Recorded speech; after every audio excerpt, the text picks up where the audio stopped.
Okay, so when you hear the word Viking, what's the first thing that pops into your head? Probably these brutal raiders, right? Dragon-headed longships, maybe even those horned helmets. Well, first off, the helmets, total myth. Never happened.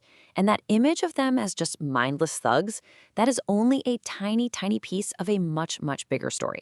So today, let's dig into the real Viking Age, an era that completely reshaped the world in ways you probably don't expect. Right, let's start with the image we all know. This right here, it perfectly captures that moment of pure terror. For centuries, this was the Viking calling card.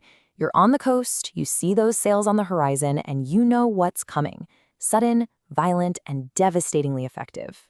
And this prayer, it just says it all. Free us from the fury of the Northmen, Lord. Now, historians argue about whether people actually recited this exact line, but the feeling behind it, that was 100% real. It just perfectly captures the sheer panic of living on the coast, constantly watching the horizon for those dreaded sails. And that reputation was really forged in fire with one specific event. The year is 793. The target?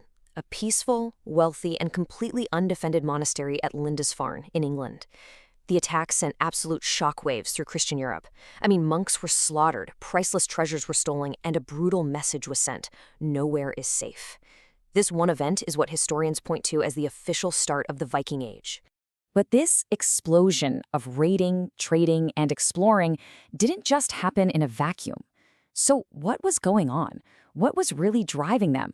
There were some really powerful forces at play, pushing these Scandinavians out of their homelands and onto the world stage. So what was it that unleashed almost 300 years of this incredible Scandinavian expansion? Well, scholars have been debating this for a long time, and it turns out there's no single simple answer. It was more like a perfect storm, a complex mix of pressures at home and new opportunities abroad. It really boils down to four main theories. First, you've got demographics. Scandinavia might have just been getting too crowded, with not enough good farmland to support everyone.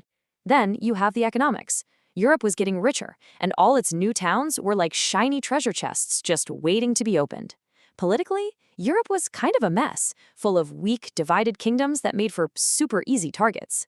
But none of that would have mattered without the final piece of the puzzle: a huge technological advantage.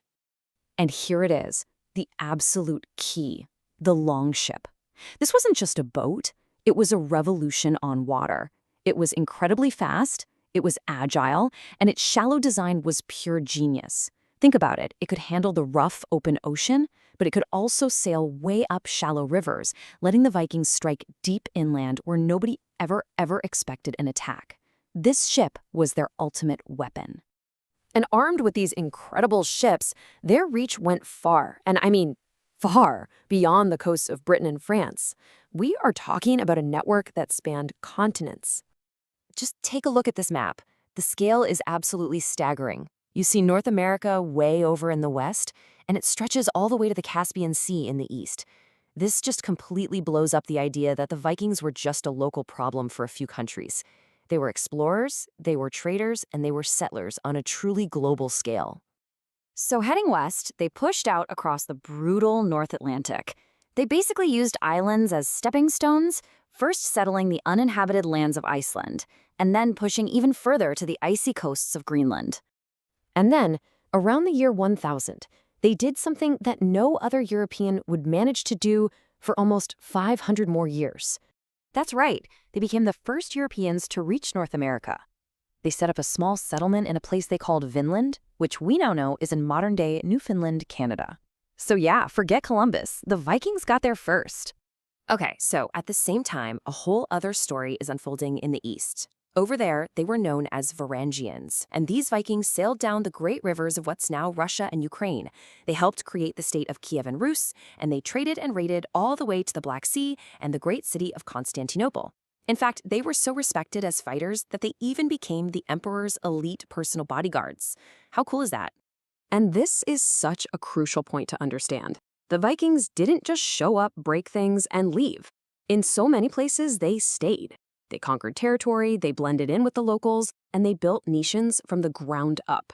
You can really see that shift from pirate to politician right here. In 866, the so-called Great Heathen Army wasn't just a raid. It was a full-on invasion force that captured the city of York. A bit later, around 882, those Varangians helped found the state of Kievan-Rus. And then in 911, the French king literally gave a huge piece of France to a Viking leader named Rollo. That land became known as Normandy, the land of the Northmen. Over in Ireland, their fortified camps eventually grew into the country's first real towns. Places like Dublin, Waterford, Limerick, all Viking foundations. And Dublin, under their rule, actually became one of the biggest and most notorious slave ports in all of Western Europe. Which brings us back to Normandy, because here, those Northmen did something really remarkable. They adopted the local French language, they converted to Christianity, and within just a few generations, they completely transformed. They weren't Vikings anymore. They were the Normans, still incredible warriors, but now they were French-speaking Christian dukes and knights. So, how does an incredible era like this finally come to an end?